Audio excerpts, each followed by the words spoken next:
আসলে মানুষ এরকম কিভাবে হয়? শুধুমাত্র প্রেমের কারণে নিজের ধর্ম ত্যাগ করে হিন্দু ধর্মে ধর্মান্তরিত হয়েছেন। আজকে যার কথা বলছি তিনি হচ্ছেন বেইলি রোডে আগুনে নিহত এক তরুণের কথা।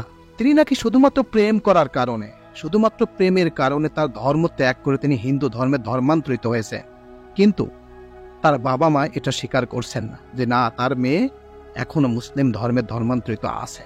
কিন্তু তার বান্ধবীরা বলছেন যে শুধুমাত্র একটা ছেলের সাথে প্রেম করার কারণেই তিনি তার নিজের ধর্ম ত্যাগ করে তিনি এই ধর্মে ধর্মান্তরিত হয়েছেন। আজকে এই নারী মারা গেছেন বেইলি রোডের আগুনে।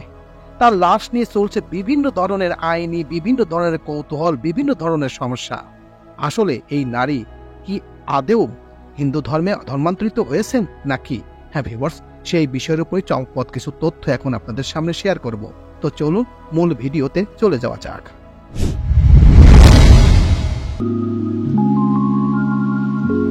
হিন্দু না মুসলিম এই বিতর্কে ঢাকা মেডিকেলের মর্গে পড়েছিল রাজধানীর বেইলি রোডে আগুনে নিহত এক তরুণীর মরদেহ। অভিশ্রতী শাস্ত্রী নামের ওই নারী আসলেই বৃষ্টি খাতুন। এনআইডির ফিঙ্গারপ্রিন্টের মাধ্যমে এই বিতর্কের অবসান হয়। পরে পরিবারের হাতেই তুলে দেওয়া হয় বৃষ্টির মরদেহ। শেখ হাসিনা জাতীয় বার্ন ও প্লাস্টিক সার্জারি ইনস্টিটিউটের দায়িত্বরত পুলিশের উপপরিদর্শক এসআই আব্দুল জব্বার সংবাদ মাধ্যমকে জানিয়েছেন, শুক্রবার 1 মার্চ রাতেই সব আনুষ্ঠানিকতা শেষে তার মরদেহ পরিবারের হাতে হস্তান্তর করা হয়। এর আগে মেয়ের মৃত্যুর খবরে কুষ্টিয়ার খোকসা উপজেলা থেকে ছুটে ঢাকায় আসেন বৃষ্টি খাতুনের বাবা সবুজ শেখ। রাত থেকে অজ্ঞাত পরিচয় পড়ে থাকা মেয়ের মরদেহ দেখে তার পরিচয় শনাক্ত করেন।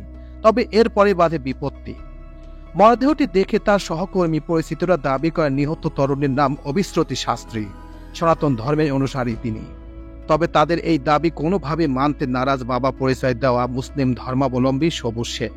সবুজ শেখ ও স্বজনরা তার জাতীয় পরিচয়পত্র দেখিয়ে তাকে বৃষ্টি খাতুন বলে দাবি করেছিলেন। ঠিক তখন সনাতন ধর্মের কয়েকজন তার ফেসবুক আইডি ছবি দেখাচ্ছিলেন সাংবাদিকদের। তাদের চাওয়া পর্যালোচনা করা অভিশ্রতী শাস্ত্রীর আসল বাবা মাকে খুঁজে বের করে তাদের কাছে মরদেহ হস্তান্তর করা হোক। পরে পরিচয় নিশ্চিত হতে শুক্রবার ওই সাংবাদিকের ফিঙ্গারপ্রিন্ট নিয়ে পরীক্ষা করা হয়। তাতে দেখা যায় এনআইডি জাতীয় পরিচয়পত্রে তার নাম বৃষ্টি খাতুন, বাবার নাম সবুজ শেখ আর মায়ের নাম বিউটি বেগম। এনআইডি অনুযায়ী ওই সাংবাদিকের বাড়ি কুষ্টিয়ার খোকসা উপজেলার বনগ্রাম গ্রামে। এনআইডির তথ্য অনুযায়ী পরিচয় শনাক্ত হওয়ায় সাংবাদিক অভিশ্রতী ওরফে বৃষ্টির মরদেহ তার বাবা মায়ের কাছে হস্তান্তর করা হয়।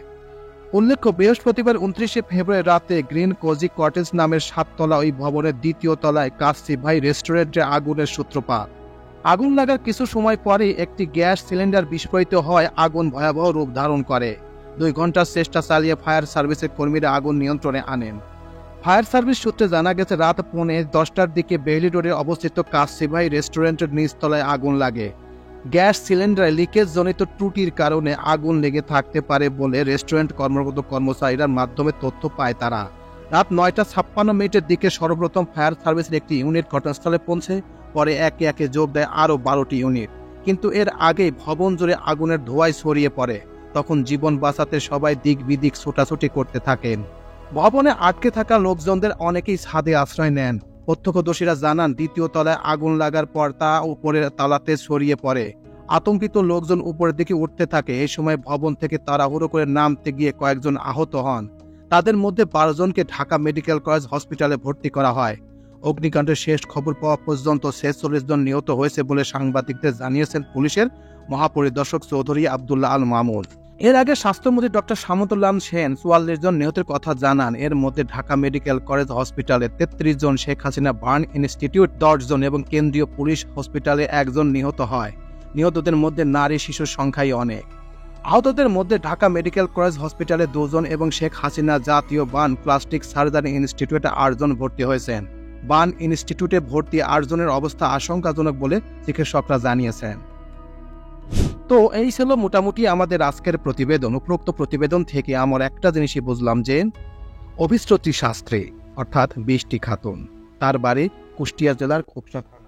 তিনি নাকি শুধুমাত্র প্রেমের কারণে তার ধর্ম ত্যাগ করেছেন।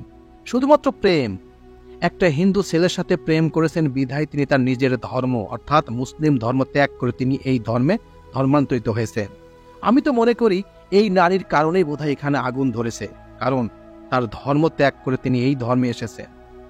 যদি এটা সত্য হয়ে থাকে তাহলে আমি মনে করি এই নারীর কারণেই কতগুলো মানুষ মারা গেছে।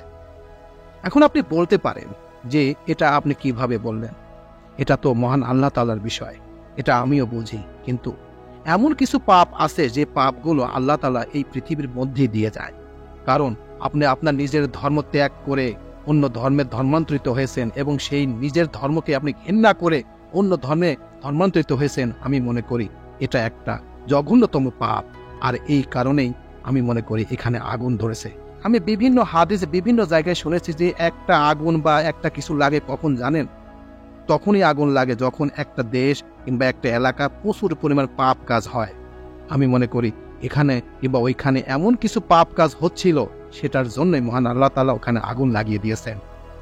তাই আমি মনে করি যারা এই কাজ করেছেন তারা আজ থেকে ভালো হয়ে যান, এবং যারা এইসব দেখেছেন তারা আজ থেকে মহান আল্লাহ তাআলার পথে চলুন। তাছাড়া এই বিপদ আপদ আপনার সামনেও যে কোনো সময় আসতে পারে। তো সবাইকে ধন্যবাদ জানিয়ে এখানেই শেষ করছি। আল্লাহ হাফেজ।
হুম